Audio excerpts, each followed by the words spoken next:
Regulatory science and the environment. The regulatory science that is found here differ from conventional research science in number of ways.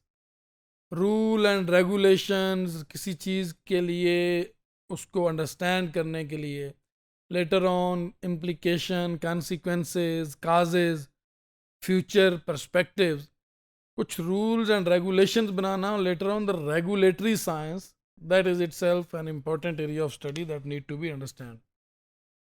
सबसे पहली चीज़ जो regulatory science में है वो है it is done at the limitations of existing knowledge where fixed guidelines for evaluation may often be unavailable.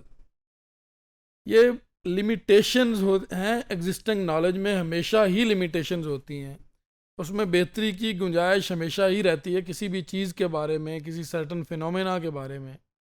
Environmental degradation की theory, उससे relevant theories, issues, problems, environment का और इंडस्ट्री का रिलेशन, इंडस्ट्रियलाइजेशन का और इन्वायरमेंट का रिलेशन, स्टेट का और इन्वायरमेंट का relation. So still existing knowledge, existing बहुत से डेटाज, बहुत सी चीज़ें मौजूद होती हैं, बट स्टिल इन फ्यूचर हो सकता है उसकी डायमेंशंस और उसके पैरामीटर्स डिफरेंट हों.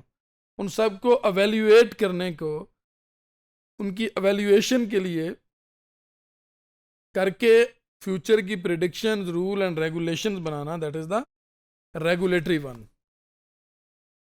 सेकंड क्या है?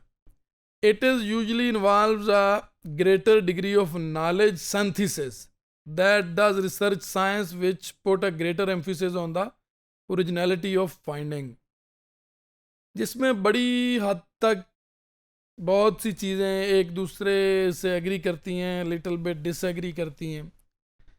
इसमें ज़्यादा आसानी है किसी चीज़ को अंडरस्टैंड करने की, बट रूल एंड रेगुलेशंस बनाने में इसका भी, रेगुलेटरी फ्रेमवर्क बनाने में इसका भी अपना रोल है. सेकंड पॉइंट का, science based regulation required a hefty dose of prediction especially with regard to the risk creation.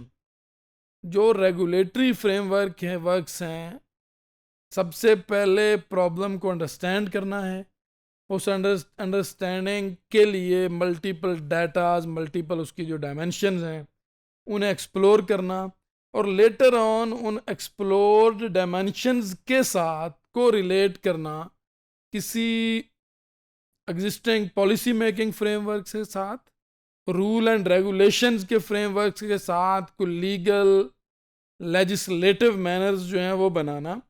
तीसरी स्टेज में ख़ास तौर पे साइंटिफिक एविडेंसेस को लेके फ्यूचर की प्रिडिक्शंस भी, फ्यूचर की जो आने वाले चैलेंजेस हैं, इश्यूज हैं, उनको अंडरस्टैंड करके अकॉर्डिंगली पॉलिसी बनाना, रूल एंड रेगुलेशन बनाना और रेगुलेटरी फ्रेमवर्क को डेवलप करना. ये एक स्टेट एंड सोसाइटी लेवल है. ऑन अदर साइड एकेडमिक्स में कुछ ऐसे रेगुलेटरी फ्रेमवर्क्स बनाना कि किसी चीज़ को एनालाइज करना है, स्टडी करना है, तो ये उसके बेसिक पैरामीटर्स हैं, ये इंडिकेटर्स हैं, ये फ्रेमवर्क्स हैं, इनमें रह के स्टडी किया जा सकता है.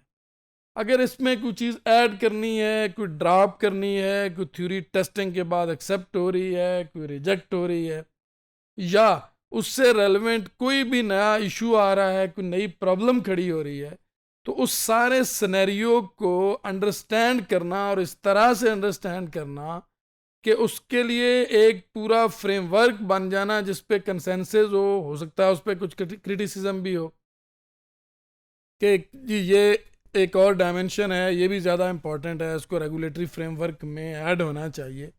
इन सब चीज़ों के बाद एक फ्रेमवर्क बना लेना, एक ऐसी चीज़ बनाना जिसकी बुनियाद पे पूरा इशू और प्रॉब्लम को अंडरस्टैंड करना, उसको एनालाइज करना, उसको एक्सेप्ट करना, रिजेक्ट करना, वहाँ प्रेडिक्शंस भी करना.